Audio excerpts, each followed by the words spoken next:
What I love about the Flyers is that their approach to most things is just like, well, maybe we just put a patch on it and nobody will notice that you know, The exact same thing we've been wearing it's the our exact entire same thing history. that we've been wearing. So, more or less. More or less. Next on Ugly Thirds? I guess. What do we go? What do we? I don't know. We'll do the same intro that we do for the other ones and put a patch on it. Okay, that makes sense. Next on Ugly Thirds.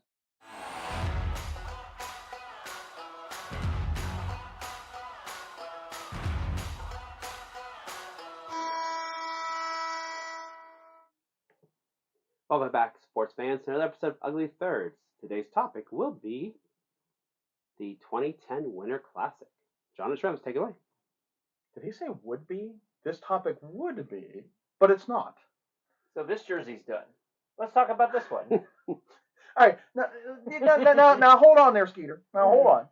While it's 2010, and while I'd love to have a Quakers jersey, That's the Quakers jersey. That's what it actually needs to be, and it is a brighter orange. But again, it's a remake. How do you know, right? How do you know? While I'm dying for one of these to be an actual thing, even if it says Flyers on it, I mean the concept's out there. This game needs some context. It's 2010. We're third year into the Reebok Edge. We're starting to see some teams buck Reebok's future, no hemlines, sleek, waterproof jersey. Yep. I think it's super important to remember that the Flyers were wearing this before. Alan, you don't have the white one. I don't have the white. I know I don't. And the Reebok Edge one? Yeah, like this one, but in white. That's a terrible jersey. I don't think so. Because why would you, right? No. But in fact, in doing our Philly episode and pointing out this jersey, people are like, oh, but I like that jersey. Like, no, you like the one that doesn't have these large chunky things and this weird. Look at that space. Right, yeah, I mean, like, no, you like the '90s one. It looks way better, right? Yeah, it does. So this Flyers jersey, the throwback to what they originally wore, is a significant upgrade.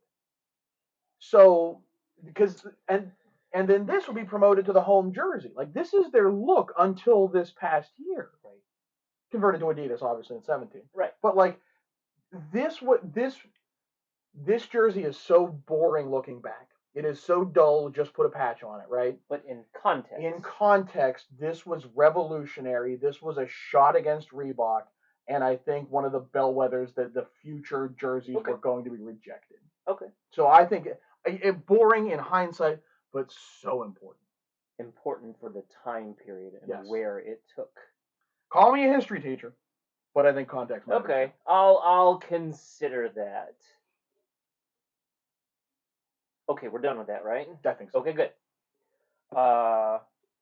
They had this at Fenway Park, where Nomar usually hits it at. Nomar. The first time at Fenway Park. That's right. Have there been multiple at Fenway? The Penguins one was at Fenway. Oh, yeah, I guess it was. 13 years later. Yeah, last year's was at Fenway. Oh, wow. Yeah, there was the one at FedEx Field. Or not FedEx Field. Patriots Foxborough. one. That was Foxborough. That was Gillette Stadium. Yeah, Gillette. Pittsburgh's due for an outdoor game, aren't they? I mean, you'd think they'd get every 3 or 4 years. So, like, next year, we'll start planning. Okay. Yeah. Just checking. But, I mean, this was the first Boston. And they actually did brown. Like, that's... Like, this is a perfect definition of a faux back. The Bruins have never worn anything that looks exactly like this. Right. They have had versions with black. This B has certainly never been on the front of one of these patterns. Okay. Like it's they took some elements from different eras and they really leaned into melding them together, and it looks gorgeous. Yep. Absolutely gorgeous. The banking hard on that brown, I think, sets the tone for this jersey. You make it black, it doesn't hit. But it would be fine. It's fine. It would be fine. But the brown, how few teams have brown, and the fact that it's in their history way back. The original colors of the grocery store that the owner had. Maybe not in this context, but the fact that you leaned into one, brown, and two, this felt right here, like that. This is a winter classic. This should be the template for winter classics. Like, Yeah. get the retro colors, get the felt going, make it look vintage. And they really did nail that, which is why with their 100th anniversary third, again, Brown's such a popular thing, and it's not that different from this, right? It's the cream version of this. Yeah. And if you want to flip over both backs, because they did this just as well here. I love how chunky the white outline is. That it makes it look, because it looks less perfected and less streamlined. I think it looks more vintage. Yeah. It is still their current font, which I think is also an interesting touch. It's definitely not an old timey font. Yeah. This nameplate was an interesting choice. So there is a story behind the nameplates, and this might be a Jersey story someday. Okay. That you could wear nameplate. Every team wore names at home. It was your choice on the road, and that was mostly because of Toronto, which we did cover in a Jersey story. And the Flyers in a playoff game were on the road to wear orange, and they were told it's a nationally televised thing, which was super rare back then, that you got to put names on the back. They didn't have orange nameplates, so they just took ones for the white jerseys, put them on the orange jerseys, called it a day. Okay. And the Flyers have been doing that ever since, well, in the modern age. And so they made up, well, we'll just do another contrasting nameplate. So, look, if there's one thing I don't like about this, it's this, but they've made it their shtick. It's been copied by everyone since. How gigantic this is, too. It's like, big. In when we talked about it, I feel like they've shrunk it in the main jerseys. But the idea of being able to see this from a stadium, right, nosebleed section where you're not supposed to ball pack, wicked odd. Okay. I also want to call attention to it because this I think is one of the better patches. Oh, for sure. Like this logo is just superb.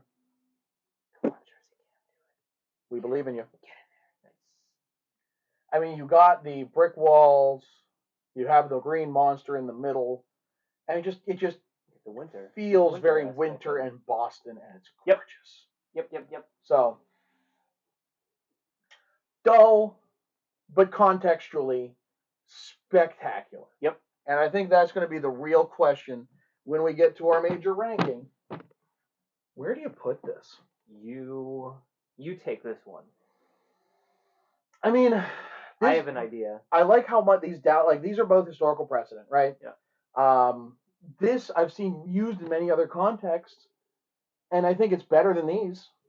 So I was thinking here, but like really, yeah. I think that's better than that. That's where I was going with it. Yeah. Yeah. So, tell us what you think, especially these two. Is it Dallas, Nashville versus Boston, Philly? And keep the fandom out of the thought, because I know, Boston fans and Philly fans are passionate. I get it. I don't disagree with you. But like aesthetically speaking, historically speaking, I like this ranking.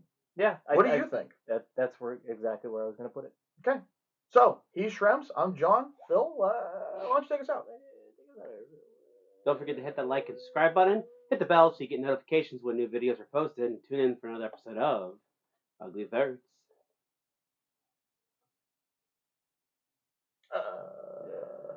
We're going to be cruising at 13,000 feet. Ground up there a little bit over the turbulence. And a nice flight.